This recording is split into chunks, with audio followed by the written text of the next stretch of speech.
Assalamualaikum warahmatullahi wabarakatuh. Bertemu dengan saya Titik Sianingsih, pengampu bahasa Indonesia di SMA Negeri 1 Wonogiri. Pada kesempatan kali ini saya akan berbagi video pembelajaran teks cerita sejarah. Kalian yang sekarang duduk di kelas 12, silahkan disimak, semoga materi ini dapat bermanfaat buat kalian. Teks cerita sejarah. Tujuan pembelajaran ini yaitu peserta didik mampu memahami informasi, ciri-ciri, fungsi, dan struktur teks cerita sejarah. Adapun materi yang akan kita pelajari dalam video ini yaitu 1. Pengertian teks cerita sejarah, 2. Ciri-ciri teks cerita sejarah, 3. Fungsi teks cerita sejarah, dan 4. Struktur teks cerita sejarah. Selanjutnya mari kita pahami, mari kita cermati pengertian teks cerita sejarah atau novel sejarah. Berarti di sini bisa kita lihat bahwasanya teks cerita sejarah bisa juga disebut sebagai novel sejarah. Apa yang dimaksud dengan teks cerita sejarah atau novel sejarah? Ialah novel yang di dalamnya menjelaskan dan menceritakan tentang fakta, kejadian masa lalu yang menjadi asal muasal atau latar belakang terjadinya sesuatu yang memiliki nilai kesejarahan, bisa bersifat naratif atau deskriptif. Ya, jadi novel sejarah ataupun teks cerita sejarah itu berupa cerita, di mana ceritanya itu cerita yang berupa fakta atau kejadian masa lalu yang mengandung kesejarahan. Jadi sejarah itu sesuatu yang benar-benar terjadi di masa lampau atau di masa lalu. Kemudian teks cerita sejarah itu bisa bersifat naratif, bisa juga deskriptif. Selanjutnya di bawahnya bisa kita lihat novel sejarah. Selanjutnya di bawahnya bisa kita lihat novel sejarah termasuk dalam teks naratif jika disajikan dengan menggunakan peristiwa dan urutan waktu. Jadi kalau novel sejarah itu diceritakan tentang peristiwanya, urutan peristiwanya atau urutan waktunya, maka disebut sebagai novel sejarah dengan teks naratif. Kemudian, jika novel sejarah disajikan secara simbolisasi verbal, novel tergolong ke dalam teks deskriptif. Maksudnya, jika dalam penceritaan teks cerita sejarah itu lebih melukiskan tentang suatu keadaan atau simbol-simbol verbal, artinya simbol-simbol dalam kebahasaan, maka disebut sebagai deskriptif. Lebih mudahnya dalam teks cerita sejarah itu melukiskan atau menggambarkan, ya. Jadi tujuannya apa melukiskan atau menggambarkan di situ? Agar pembaca seakan-akan mengalami sendiri atau menyaksikan sendiri apa yang terjadi atau apa yang diceritakan dalam teks cerita sejarah tersebut. Selanjutnya, ciri-ciri teks cerita sejarah. Ada 3. Yang pertama, bersifat kronologis, menyatakan urutan waktu. Ya, jadi yang pertama itu bersifat kronologis, artinya dalam teks cerita sejarah itu menyatakan urutan waktu. Jadi yang dalam penceritaannya ada urutan waktunya. Nah, lalu urutan waktu yang seperti apa yang diceritakan dalam teks cerita sejarah, yaitu sebelum, saat ini, dan sesudah terjadi. Ya, jadi sesuatu sebelumnya, kemudian mungkin pada saat peristiwa terjadi, atau setelah peristiwa itu terjadi apa yang diceritakan. Kemudian yang kedua, menggunakan konjungsi temporel atau waktu. Ya. Dalam hal ini, kata-kata atau konjungsi yang sering digunakan dalam teks sejarah atau teks cerita sejarah yaitu ketika, saat, sejak. Yang ketiga berupa fakta. Jadi dalam teks cerita sejarah itu tidak boleh imajinasi, harus fakta, harus benar-benar terjadi. Dalam hal ini bisa tercermin dari data 5W plus 1H. What, where, when, who, why, dan how. Atau sering kita sebut dalam bahasa Indonesia adik Simba. Apa, di mana, siapa, kapan, mengapa, dan bagaimana. Selanjutnya fungsi dari teks cerita sejarah. Jadi teks cerita sejarah itu ditulis mengandung beberapa fungsi. Dalam hal ini ada 4 fungsi, masing-masing rekreatif, inspiratif, instruktif, edukatif. Untuk lebih jelasnya, mari kita cermati satu demi satu. Yang pertama bersifat rekreatif. Artinya sarana rekreasi atau hiburan bagi pembaca. Mengapa bisa dikatakan sebagai hiburan atau rekreasi?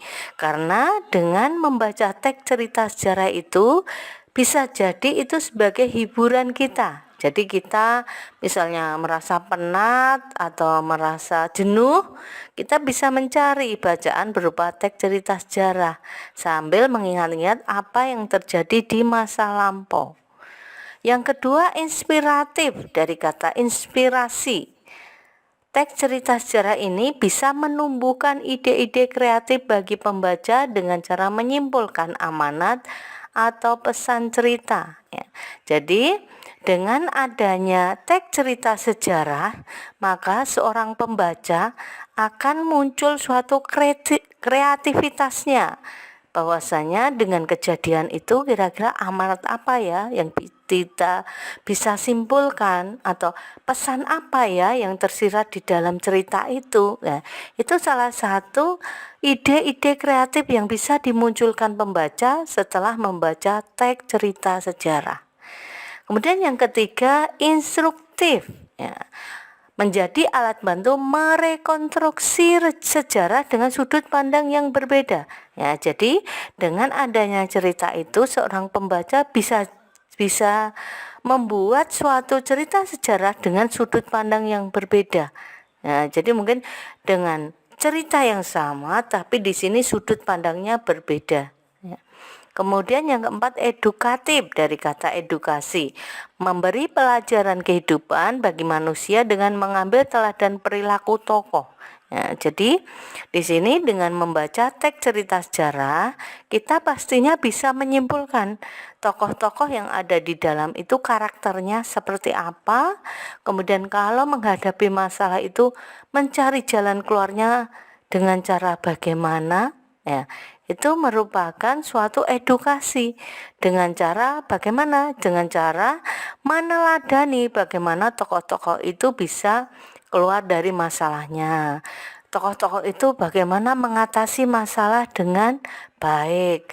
Kemudian ada juga mungkin karakter apa yang dimiliki tokoh-tokoh itu. Tentunya karakter yang baik yang perlu kita teladani. Kemudian struktur teks cerita sejarah. Novel sejarah termasuk dalam genre teks cerita ulang. Jadi teks cerita sejarah itu dikatakan sebagai teks cerita ulang. Karena apa? Karena mengingat kembali, mengulas kembali apa yang sudah terjadi di waktu lampau. Kemudian novel cerita sejarah seperti halnya novel lainnya terdiri atas orientasi, pengungkapan peristiwa, rising action, komplikasi, evaluasi atau resolusi, dan koda. Masing-masing akan kita bahas di slide berikutnya. Nomor 1, pengenalan situasi cerita atau disebut dengan exposition atau orientasi. Dalam bagian ini pengarang memperkenalkan setting cerita, baik waktu, tempat maupun peristiwa. Jadi di awal teks cerita sejarah ini seorang pengarang menjelaskan atau memperkenalkan kepada pembaca tentang kapan tahu terjadinya, di mana peristiwa itu terjadi, dan apa peristiwa yang ada di dalam teks cerita tersebut. Selain itu, orientasi juga dapat disajikan dengan mengenalkan para tokoh, menata adegan dan hubungan antar tokoh. Ya, jadi selain menjelaskan waktu, tempat, dan peristiwanya, dalam pengenalan situasi ini juga diceritakan tokoh yang terlibat di dalam cerita itu. Ya, dengan cara memperkenalkan tokohnya itu siapa saja, atau juga dengan di adegan apa atau peristiwa apa dalam tokoh itu, dan juga hubungan antar tokoh, entah itu hubungan dalam hubungan komunikasi baik tidaknya atau juga hubungan kekerabatan misalnya seperti itu juga bisa dimasukkan dalam suatu pengenalan situasi cerita. Yang kedua, pengungkapan peristiwa. Dalam bagian ini disajikan peristiwa awal yang menimbulkan berbagai masalah, pertentangan, ataupun kesukaran-kesukaran bagi para tokohnya. Jadi di dalam pengungkapan peristiwa sudah mulai adanya suatu peristiwa awal atau kejadian awal, di mana kejadian awal itu merupakan masalah yang pertama atau menjadi dasar adanya suatu pertentangan. Kemudian ada suatu masalah, ada suatu kendala yang dihadapi oleh tokoh. Kemudian yang ketiga, menuju konflik atau sering diistilahkan dengan rising action. Ya, terjadi peningkatan perhatian, kegembiraan, kehebohan, ataupun keterlibatan berbagai situasi yang menyebabkan bertambahnya kesukaran tokoh. Jadi setelah tadi adanya pengenalan peristiwa, ada suatu cerita atau ada suatu masalah yang dialami tokoh, maka di sini mulai muncul lagi adanya beberapa peristiwa, di mana peristiwa masalah itu datang menambah runyam atau menambah rumit tentang masalah sebelumnya. Maka di sini disebutkan ada peningkatan perhatian, ya, entah itu gembira atau heboh atau sedih, justru seperti itu. Ya.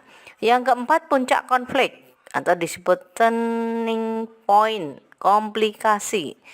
Bagian ini disebut juga dengan klimaks. Jadi puncak konflik itu bisa dikatakan sebagai klimaks. Inilah bagian cerita yang paling besar dan mendebarkan. Ya, jadi disinilah suatu cerita itu menjadi menakutkan, mendebarkan, kemudian menimbulkan was-was. Kira-kira apa yang akan terjadi seperti itu di puncak konflik. Pada bagian ini pula ditentukannya perubahan nasib beberapa tokohnya. Misalnya apakah dia kemudian berhasil menyelesaikan masalahnya atau gagal. Jadi di sini merupakan penentu bahwasanya tokohnya itu berhasil dalam menghadapi masalahnya atau justru gagal. Jadi di dalam puncak konflik ini pembaca bisa tahu berhasil atau gagalkah tokoh yang diceritakan. Yang kelima, penyelesaian atau evaluasi atau sering disebut resolusi. Ya, sebagai akhir cerita, pada bagian ini berisi penjelasan ataupun penilaian tentang sikap ataupun nasib-nasib yang dialami tokohnya setelah mengalami peristiwa puncak itu. Pada bagian ini pun sering pula dinyatakan wujud akhir dari kondisi atau nasib akhir yang dialami tokoh utama. Jadi di sini merupakan akhir cerita yang akan mengulas atau memberi gambaran kira-kira apa yang dialami tokoh setelah adanya suatu puncak konflik tadi, adanya misalnya suatu perhitungan antara tokoh utama dengan tokoh penentang, ya, atau tokoh antagonis, ya. Jadi di sini kita bisa menyimpulkan nasib tokoh utamanya. Yang keenam, koda. Bagian ini berupa komentar terhadap keseluruhan isi cerita yang fungsinya sebagai penutup, ya. Jadi dari uraian ini bisa disebut bahwasanya koda itu penutup. Ya. Penutupnya berupa apa? Komentar terhadap keseluruhan isi cerita. Jadi seorang pengarang dengan dasar penceritaan sebelumnya bisa mengungkapkan, oh ternyata keseluruhan ini, kesimpulannya ini, tanggapannya ini, komentarnya ini, itu merupakan koda. Kemudian komentar yang dimaksud bisa disampaikan langsung oleh pengarang ataupun dengan mewakilkan pada seorang tokoh. Jadi di sini komentar dalam koda itu bisa pengarang menyebutkan secara langsung atau juga dengan cara komentar itu disampaikan oleh tokoh yang ada dalam cerita itu. Jadi seakan-akan pengarang hanya sebagai pencerita gitu. Kemudian hanya saja tidak setiap novel memiliki koda. Bahkan novel-novel modern lebih banyak menyerahkan simpulan akhir ceritanya itu kepada para pembaca. Jadi dengan kata lain koda di sini hukumnya tidak wajib. Jadi bisa ditulis, bisa tidak. Bahkan novel-novel modern atau novel-novel baru justru menyerahkan kepada pembaca akhir dari cerita itu monggo. Nah, akhir dari cerita itu dipersilahkan mau seperti apa simpulan akhirnya gitu ya. Jadi di sini pembaca dibiarkan menebak-nebak sendiri penyelesaian ceritanya. Jadi pembaca diberi keleluasan. Jadi pembaca diberi kebebasan dalam menyebutkan ataupun mengakhiri dalam cerita itu. Dengan kata lain bisa dikatakan ceritanya menggantung gitu. Jadi pengarang membiarkan atau memberikan kebebasan kepada pembaca untuk menyelesaikan cerita tersebut. Ya, demikian video pembelajaran teks cerita sejarah, semoga bermanfaat. Akhir kata, wassalamualaikum warahmatullahi wabarakatuh.